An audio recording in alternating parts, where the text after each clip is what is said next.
मसुरीला snowfall झाला की देहरादूनला एवढी थंडी वाटते की मग सकाळी उठून टिफिन बनवायचा खूप कंटाळा येतो आणि त्यात नवरोबांची डिमांड की आज काहीतरी नवीन हवं. तर या ढोबळ्या मिरच्या आणलेल्या होत्या. बरेच जण याची भजीही बनवतात.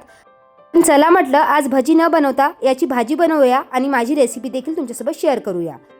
तर इथे मी तिळाचं पावडर त्याचबरोबर शेंगदाण्याचं पावडर मिक्स केलेलं आहे. आवडीनुसार मसाले घालायचे आहे आणि आमचूर पावडर घालायला अजिबात विसरायचं नाही आहे. त्यानंतर मिरच्यांना कट मारायची आहे. त्यामध्ये ज्या एक्स्ट्रा बिया वगैरे असतात ना त्या काढून घ्यायच्या आहे. पूर्णपणे मिरच्या खाली करायच्या आहे आणि त्यानंतर ही स्टफिंग मिरच्यांमध्ये भरायची आहे. त्यानंतर नॉर्मल भाजीला आपण जसं फोडणी घालतो लसूण जिरा वगैरे घालून त्याचप्रमाणे मी साईडला भाजीला फोडणी घातली. आज नाश्त्याला पनीर पराठ्याचा बेत होता. जेव्हा कुठलंही ऑप्शन राहत नाही तर पराठा मला बेस्ट ऑप्शन वाटतो आणि पनीर होतं तर मग विचार केला हेल्दीयर पराठा मस्त असा तयार करूया. तर इथे पराठे देखील रेडी आहे. त्याचबरोबर साईडला मी तुरीचं उसळ देखील बनवलं होतं. भाजीही रेडी होती. तर मस्त असा टिफिन रेडी करून घेतला. तर आज टिफिनमध्ये मस्त अशी मिरची त्यावर मस्त असं लिंबू टाकलेलं आहे, चपाती आणि तुरीचं उसळ आणि भात असा बेत होता. तर आज तुम्ही तुमच्या मिस्टरांना टिफिनमध्ये काय दिलं मला कमेंट करून नक्की सांगा. भेटूया नेक्स्ट ब्लॉगमध्ये. Bye bye.